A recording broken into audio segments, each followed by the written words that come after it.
That's tedious. I kind of dread getting starters off, but it's worth it. It's not that bad. It's just a pain when they're on top of your head.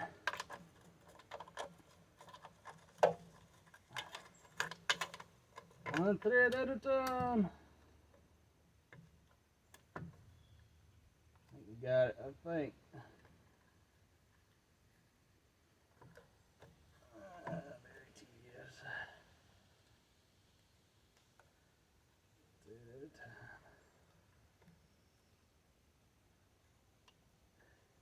I hope it's still recording.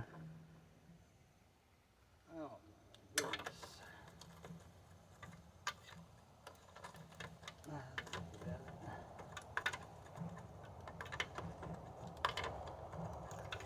Hopefully.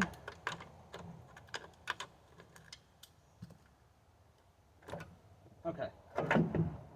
Fork. Alright, a little tricky. It's gonna be a little interesting. Get the shim out of the way. Now maybe.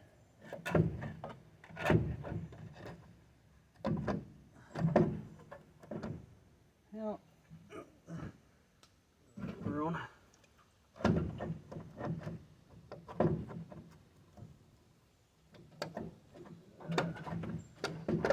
It. Okay. Okay. All right.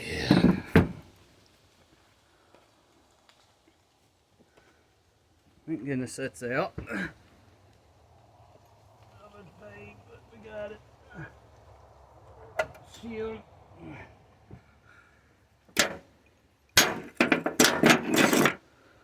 Okay, got the starter out. Now I think the only thing left now is get the dry shaft and then throw a slip yoke in it. I got an old one that'll fit right into the back of that Saginaw 4-speed. That'll hold the gear oil in so we don't lose much gear oil and make a big mess. And hopefully we'll about have it. Now on the Ford here, there is a dust plate down there, shield. On a 302, you have to take these bolts out. There's one there in front of my finger. There's another one there. On this one, I'm gonna take it off anyway. But on a Ford, if you don't remove them, you won't be able to separate the motor from the transmission, from the bell housing. So, yeah, it's a little tedious. But we're getting closer along. I did go ahead and I didn't touch anything on the motor, but I did go ahead and separate this exhaust manifold from our downpipe there. Did that. So that way, God forbid, I hope it don't rain. I'm praying it don't.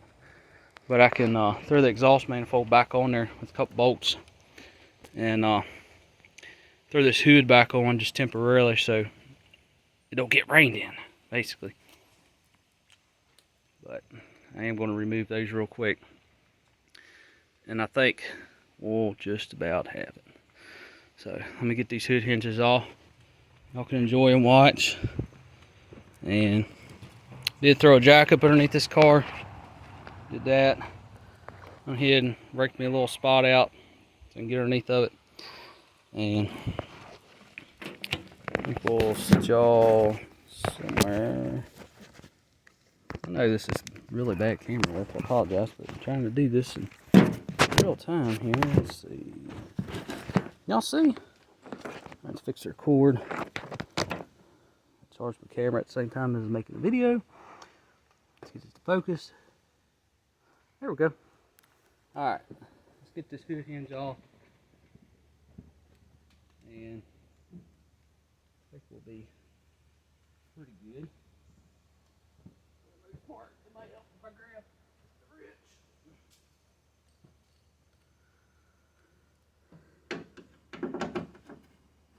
Gotta love it. A little tedious, but that knock that socket on. Loosen that one. And this one.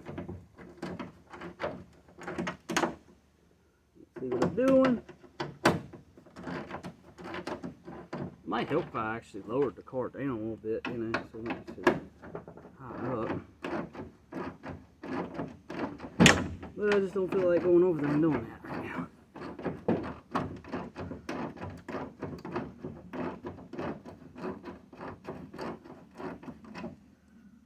Yep, let's get this out of the way so bad things don't happen.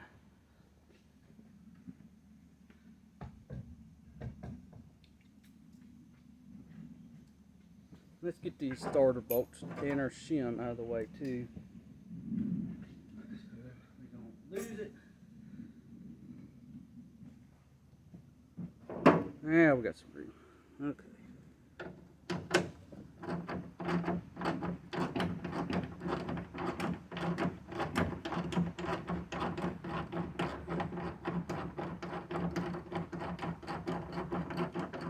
And I'm doing this by hand too.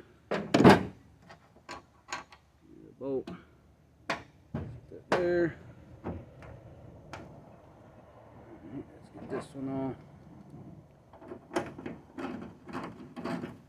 This wrench is kind of junk in my opinion. Bolt, that's out of the way. I gotta put all this stuff away, so it's gonna be fun. These bolts back in here.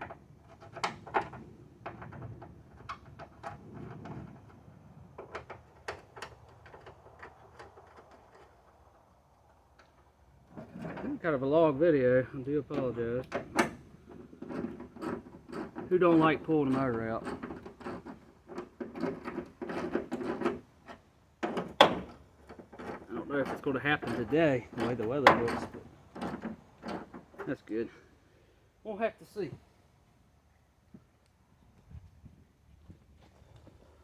It's still going. Hopefully it doesn't cut off.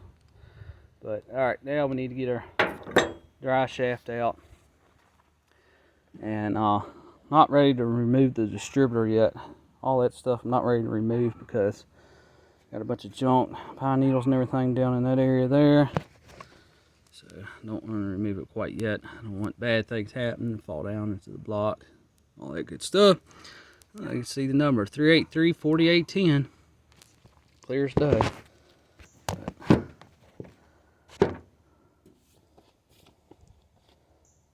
I might wait on this exhaust manifold because I don't want it to rain, so I might have to wait to pull that one off.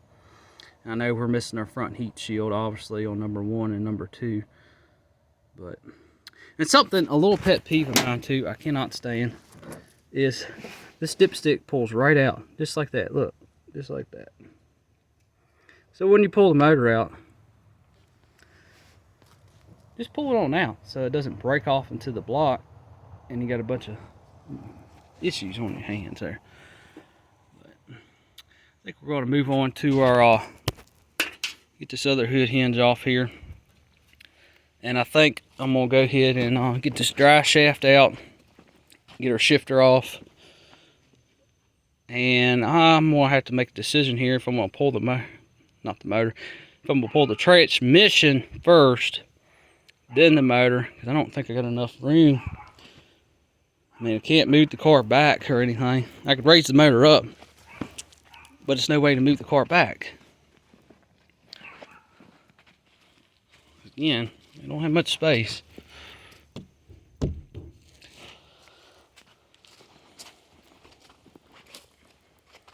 would have been nice to get this car unstuck and out of here so that I could have moved it and had this car where I really want it, which it's going to get moved over there.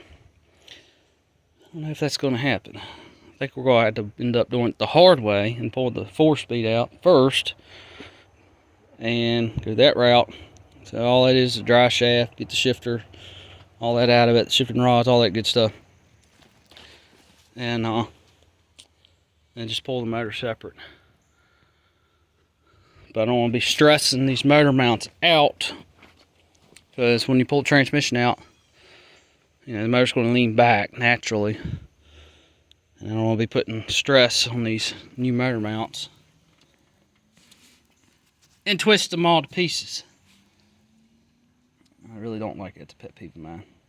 I think we're kind of done on this part of it right now. I think we're going to have to, yeah, we just got to get a dry shaft out and get our 4-speed and all that. Unfortunately, I really wanted to pull the motor and transmission together, but I guess I'm going to have to do it the hard way, which is pretty much every way I always do it anyway. I always end up doing it the hard way because I just don't have enough room to, and the tires are flat too, so we can't really roll the car that easy.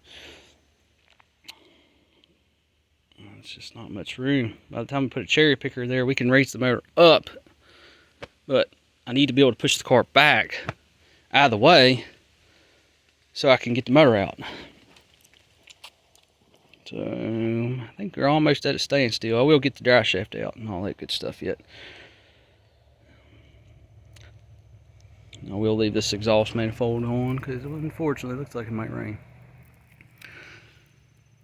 Alrighty, I think we're kind of a standstill for now, and we'll get our Z-bar and all that good stuff out, and that will be it. Yeah, I think we'll end the video here. We'll have to make a part 2. Alright, so I will see y'all later. I hope y'all enjoyed the video, and don't forget to like, comment, and subscribe, and we'll have a part 2 on this. But I want to get this motor out. Debating about putting in the C10. I don't know yet. But either way, I want to get it out and get it put away for now. That way it's out of the weather. And that's going to be interesting, just getting it put away. Wish I had a tractor. But I'm going to do it the old-fashioned way. So, alright. Y'all take care. Bye. Well, hold that thought. I'll show you all the dry shaft real quick. I don't think I should. I don't remember. But there's a dry shaft. So we got to get that out. Way up there. Of course, you got a downpipe still on it.